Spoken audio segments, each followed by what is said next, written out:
Hey YouTube, this is going to be a little bit different content. We're building a house and I'm going to start showing a little bit of content on that. So if you're interested in a new home build, stay tuned and follow along. Guest suite, master closet, master shower, master bedroom, back porch right here, coming into the living room here, and then kitchen nook or dining nook, whatever, coming into the kitchen with the island.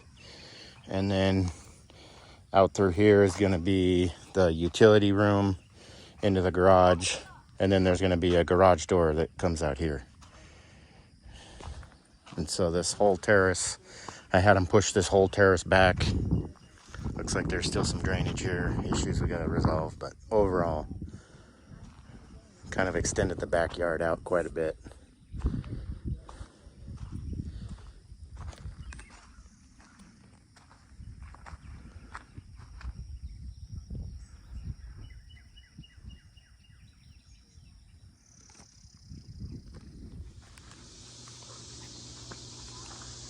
Little update.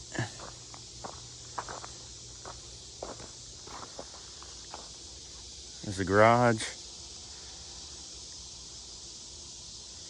the house. So this, I don't know how many people that watch this understand construction or whatever, but basically this is all going to be a monolithic poured slab. It's got all of the post-tension cables that run through. So these low spots right here are the grade beams. They'll all get filled, and basically it creates like a big grid section. And then they have these too as well, which those go down to virgin soil. So those are the hard points. They're gonna pour like a little pier, fill that up all the way to the finished floor height, and all of this will be poured monolithically in one pour. And then after the concrete sets up, they'll stress these post-tension cables is what they're called. So they'll stress them once, post-tension. They stress them after the pour. They've got a live end and a dead end on the you can see how these go together right here. What they'll have is on this side, actually I don't know why they have one there, that's weird, but that might be a dead end. Oh yeah. So here, when this is all said and done, you can see these are going to be the tail caps in the concrete. And then on this side, what they do is they'll take a big hydraulic machine and pull that to a certain tension, a certain PSI rating. And what that does is it pulls the slab together. It's hard for me to show you, but basically it pulls the slab so it stays flat. Whereas if you didn't have tension, it could eventually sag. It's more common in high-rise construction when you get floors stacked up. If they just use rebar, the weight of that floor would sag. And so when they tension the cables, it keeps it nice and tight and flat. That's the gist of it in a nutshell. I'm not an engineer, but I do work in construction. So building envelope is my specialty. I'm not a concrete or a framer guy. You can see where they've got them all laid out right here.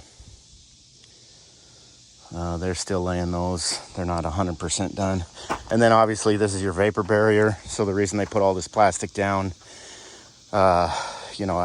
when you pour your concrete, if you didn't include this vapor barrier, you'd get vapor drive up through the slab from the moisture in the soil in the ground.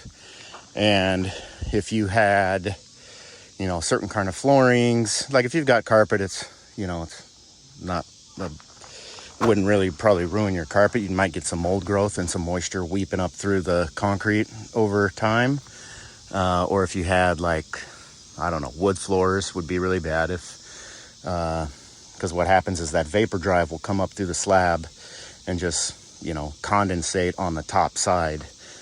Or if you've got a big enough crack and enough hydrostatic pressure underneath, you'll get puddles of water sometimes. So what this does is keeps all of the vapor down low. So as the concrete slab dries, once it dries out, it dries out. You don't continually get moisture coming up from the ground.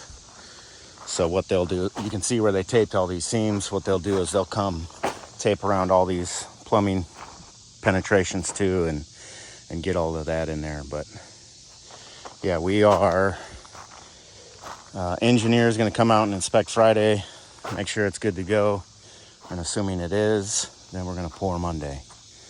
I got a lot to do here. These you can see them right here. These are the shower drains, so they'll bring these up to height, and then that's where your drain for your plumbing will be. Yeah, you can see they're going to have a tail run through this one that's going to get pulled that way. These ones are the ones that anchor in, and then they'll pull it and tension it that way. So kind of cool if you've never seen it. I think what I'll do is I'll start showing a little bit of this project. This is our house build, obviously. I posted a little bit on Instagram, but I think I don't know, I'm not super techie, but the size video that you can post on Instagram is limited. So I'll probably post this video on YouTube. But yeah, if anybody wants to follow along and see how our house is coming along, I think I'm going to post a little bit of this content for a little bit, see what happens. So if you're new here, we're building a house on 11 acres. We live in North Texas, originally from Washington State. I haven't been doing as much tractor work as I wanted to. I just have too many projects here. I did, cut in the road, got all the power hooked up. We're out here full time now, which is awesome. Had a well drilled. Everything you see here is not all mine. I have a little small piece around, it's kind of inside the middle, but really peaceful and quiet out here. We love it and hope no neighbors show up. That's a joke. Neighbors always show up, but you never know. Maybe we can buy some more before they do. So, anywho, yeah, kind of cool. I work in building envelopes, so from the vapor barrier to the walls to the roof is my specialty. I'll go into that stuff a little bit deeper on this as this build continues. It's just residential, so it's not going to be anything crazy like on a multifamily or commercial project, which is what I usually do. But still cool, still neat, especially if you're building a home and you have no experience. Happy to answer any questions. I love this stuff. So I've been in building envelope 20 years now. Thanks for watching.